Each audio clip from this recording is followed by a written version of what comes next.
내년도 예산안의 법정 처리 시한을 넘긴 여야가 오늘부터 협상 재개에 들어갑니다. 하지만 공무원 증원 등 쟁점 사항에 대한 이견이 커 접점을 찾을지는 미지수인데요.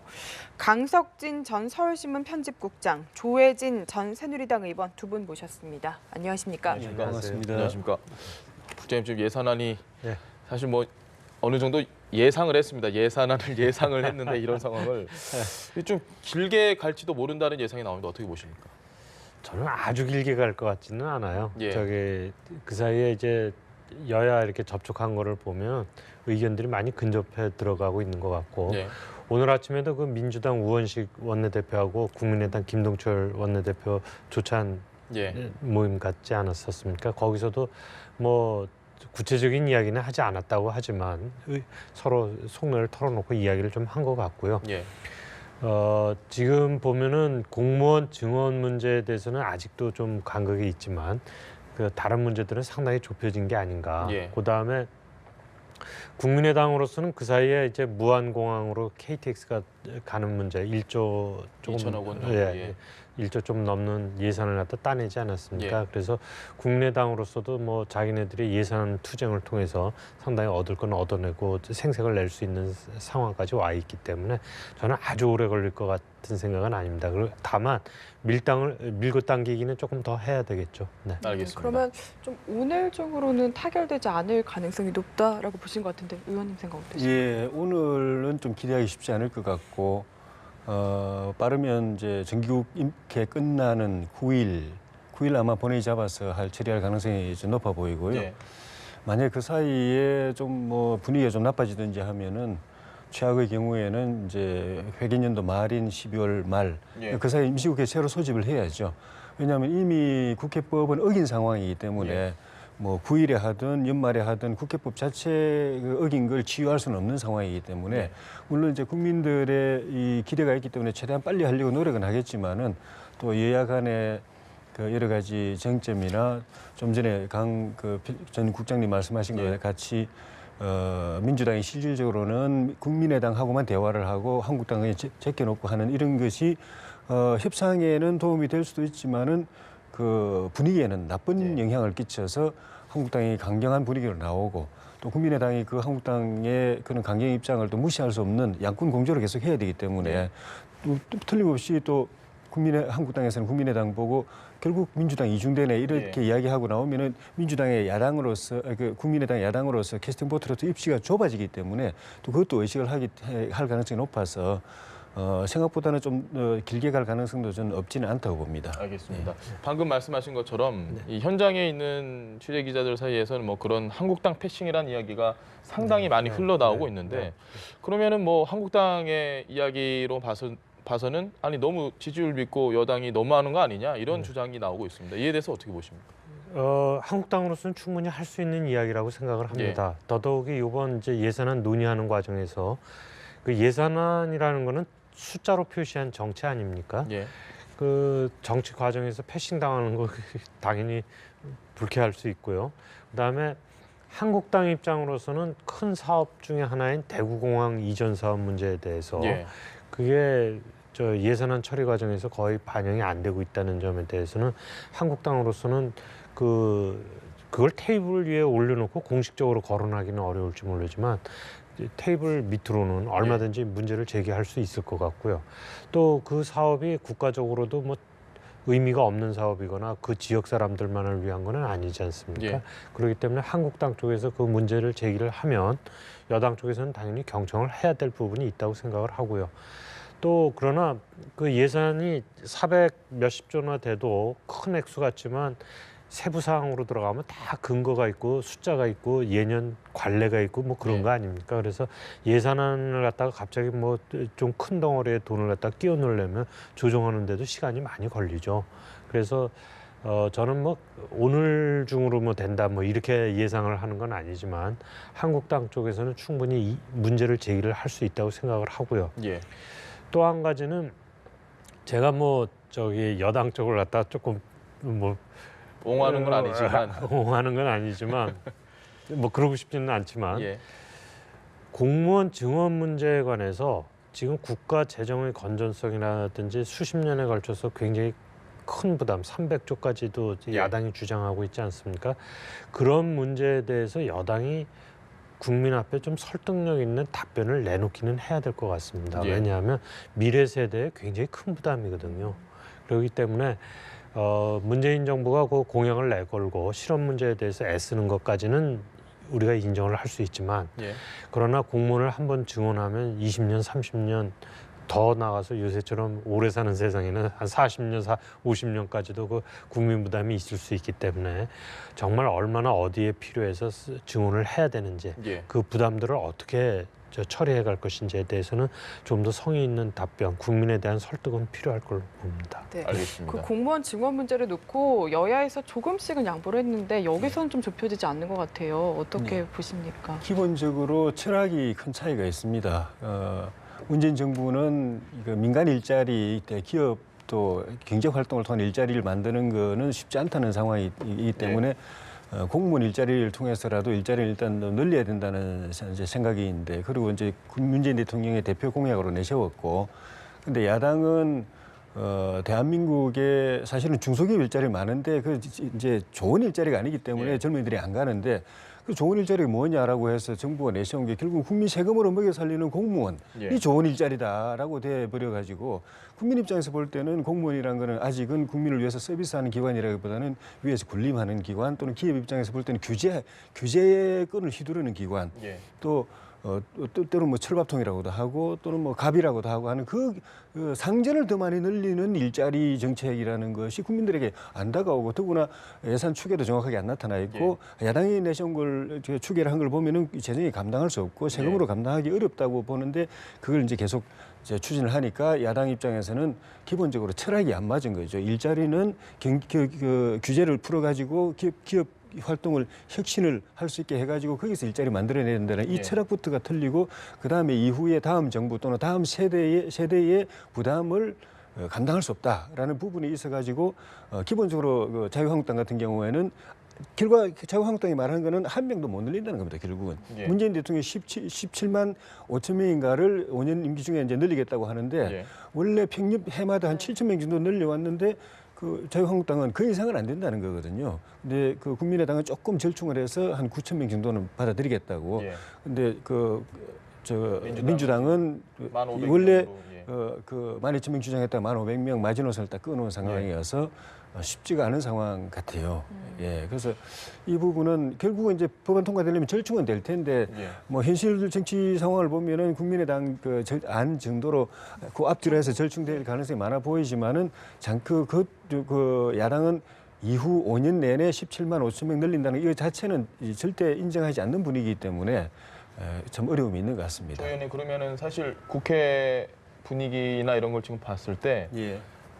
국민의당을 설득해서 표결로 밀어붙이고 그냥 한국당과는 더 이상 설득을 진행하지 않는 것이 더 빠를까요? 아니면 그래도 한국당도 끝까지 협상 테이블에 앉혀서 어떻게 해서든 계속해서 설득을 하는 게 더 빠를까요? 민주당의 생각은 어떨까요? 단기적으로 볼 때는 한국당 패싱하고 예. 국민의당하고만 손잡고 그 표만 합쳐가지고 하는 게 빠르죠.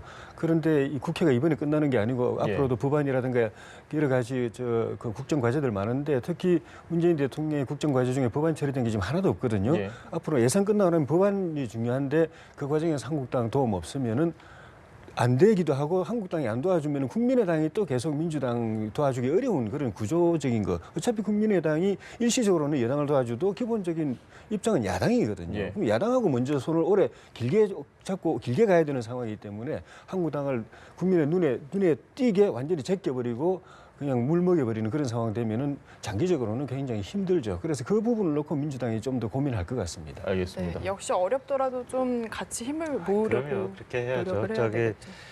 제1야당인데 패싱을 해버리면 그다음에 국회 운영은 엉망진창이 되는 거고 그다음에 서로 속마음이 그렇다고 하더라도 예. 국민 눈앞에 최대한 설득하는 모습은 보여야 되지 않겠습니까? 네. 알겠습니다. 뭐 사실 지금 법인세 인상 얘기도 있고 뭐 여러 가지가 있는데 저희가 이 얘기는 안 한 것 같습니다. 최저임금을 인상하는 부분을 보전해주는 이 예산. 네, 네. 이거에 대해서는 국민의당 역시도 아니 한시적으로 하자는 거에 어느 정도 한국당과 입장이 비슷한데 뭐 민주당은 절대 안 된다라는 입장이잖아요. 네.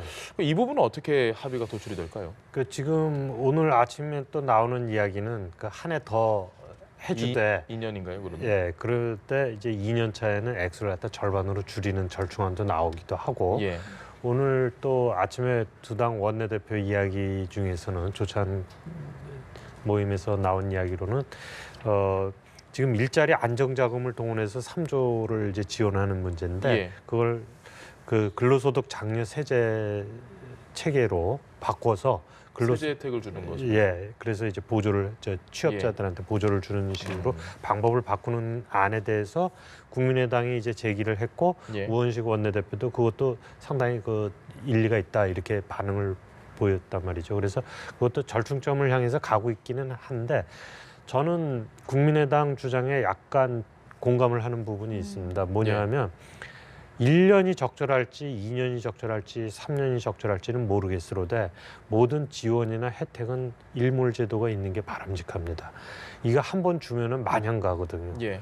우리가 농촌이든 어촌이든 그다음에 법인세 감면이든 한 번 혜택을 주고 나면 마냥 갑니다. 이게 굉장히 재정에 부담이 되고 어려움을 갖다가 균형 문제도 여러 가지 낳고 있고 그렇기 예. 때문에 모든 지원이나 혜택을 주는 문제에 있어서는 어느 정도 예상할 수 있는 일몰 제도를 갖다 갖고 있는 거는 나쁘지 않다고 생각을 합니다. 이 제도도 마찬가지라서 예. 그 부분에 있어서는 1년이냐 2년이냐 3년이냐는 별개로 일몰 제도 자체를 도입하는 거에 대해서는 일리가 있다고 저는 보고 있습니다. 알겠습니다. 네, 일부 좀 민주당 내에서는 예. 만약에 공무원 증원에 대한 확답이 있으면 뭐 이 부분 약간 교환할 수 있다 이런 이야기도 좀 있는 것 같은데 이럴 예. 가능성 충분히 있겠죠? 예, 그 가능성도 있다고 보여지고 일자리 기금 문제 부분에서 좀 타협이 먼저 이루어져 가지고 예. 그게 그 공무원 정원하고 좀 연계될 가능성이 좀 있어 보입니다. 최저임금 인상 자체에 대해서는 심지어 한국당조차도 찬성은 하거든요. 올리긴 올려야 된다라는데 속도가 문제인 거죠. 지금 문재인 정부가 이야기하는 것처럼 3년 안에 그냥 10,000원으로 올리는 거 이거는 기업이 감당을 할 수가 없고 그리고 기업이 감당 못 해가지고 일자리를 줄이게 되면 결국은 일자리 정책에는 역행하는 최저임금은 올라가지만은 일자리는 줄어드는 그런 결과가 될 수 있기 때문에 예. 그렇게 해서는 안 된다 하는 게 이제 그 한국당 입장인데 결국은 속도를 좀 천천히 가자는 거고 그 속도를 민주당보다는 조금 그 줄여서 좀 천천히 가게 만드는 것이 국민의당의 절충안이거든요. 그래서 그 국민의당 절충안 이제 안팎으로 해서 절충이 되면은 이제 그 한국당이 염려하는 것처럼 너무 과속해서 그 최저임금 올리는 데서 오는 그런 그 큰 부작용 예. 이런 것들을 줄일 수가 있기 때문에 그렇게 해서 절충이 이루어지면은 그 공무원 공무원 정원 문제하고 같이 연계해서 최종 일괄 타결이 될 가능성도 좀 있다고 보여집니다. 알겠습니다. 예. 저희가 서초동으로 한번 가보겠습니다. 검찰과 법원 얘기를 좀 하고 싶은데 법원의 경우에 지금 구속적 부심에서 계속해서 석방이 되는 일이 있었는데 결국 내부에서 그 인천지법의 김동진 판사가 네. 분양판사가 네. 불만을 얘기를 했습니다. 아니 네. 그 김명수 대법원장이 어떤 해명 아닌 해명을 한 것을 두고도 아니 이렇게 비판할 수 있는 거지 이걸 정치행위라고 폄하하면 어떡하냐 상당히 강도 높게 비판했는데 어떻게 좀 보셨습니까?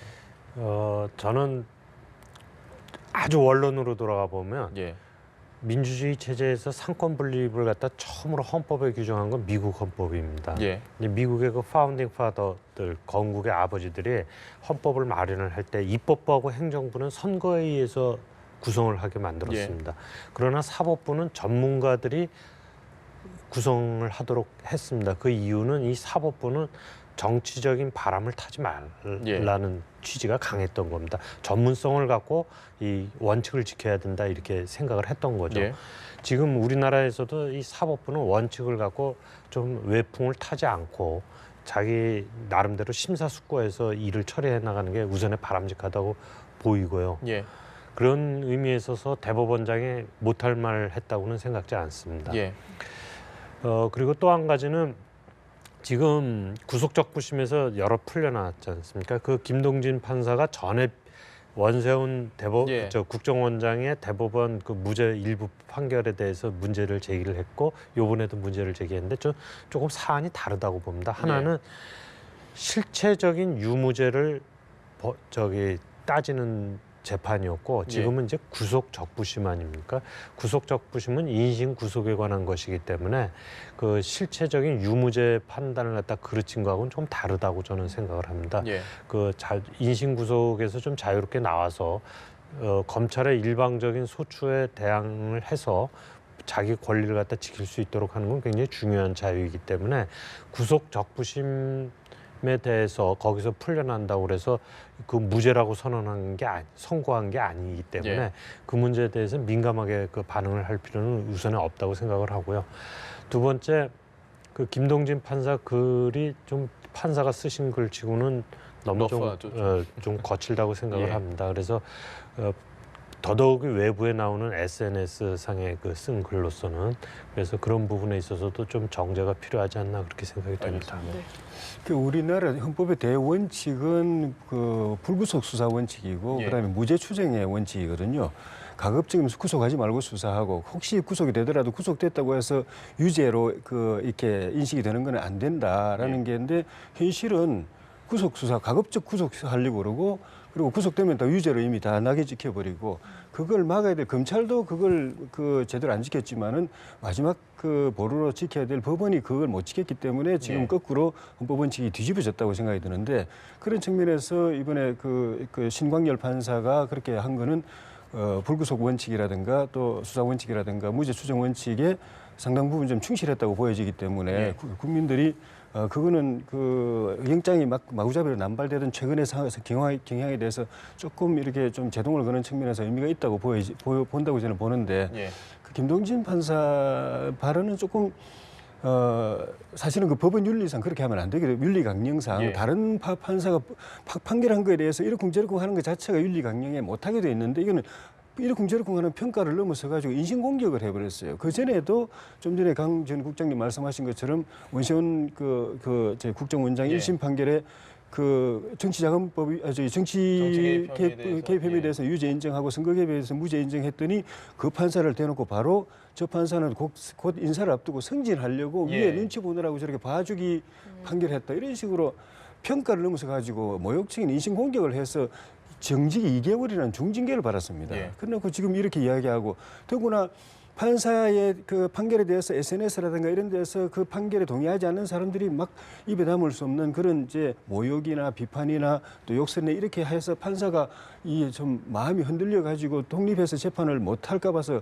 염려되는 상황에 대해서 예. 법원의 수장이 대법원장이 그러면 안 된다라고 이야기한 거 이거는 우리 모든 국민들이 대법원장에 대해서 가장 바라는 게 그거거든요. 법관들이 다른 모든 것에 대해서 신경 안 쓰고 딱 법과 양심에 따라서 판결할 수 있도록 대법원장이 방패막이가 돼주라 해서 네. 그에 충실하게 한 건데 그거를 하지 말아야 될 이야기를 했다. 또는 지조 없는 행동을 했다고 이렇게 일선의 부장판사가 이렇게 이야기하는 거는 그렇게 말하는 그 부장판사를 보면 국민들이 오히려 저렇게 정치 편향이 심하고 저렇게 동료 법관에 대해서도 함부로 인신모욕적으로 이야기하고 자기 마음에 안 든다고 또 그걸 막아주는 외풍을 막아주려고 하면 대법원장까지 지조 없는 사람이라고 저렇게 하는 사람 판사에 대해서 오히려 국민들이 더 법원에 대한 신뢰 또는 불안감이 더 커지지 신뢰는 떨어지고 법원이 이렇게 가지고 되겠는가 하는 그런 불안감이 더 커지지 않겠는가 그런 측면에서 김명수 대법원장이 뭐 어느 쪽 편이다라는 이야기를 듣고 있지만은 그런 걸 넘어서 가지고 예. 딱 방패막이를 제대로 해주는 것이 이번에 김동진 부장의 발언 그 파장을 보더라도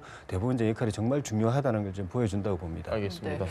시간이 정말 얼마 안 남았는데 마지막으로 네. 하나만 네. 질문 드리겠습니다. 안철수 대표가 대표 취임 100일을 맞았는데 지난 100일간의 좀 행보를 평가해 주신다면요.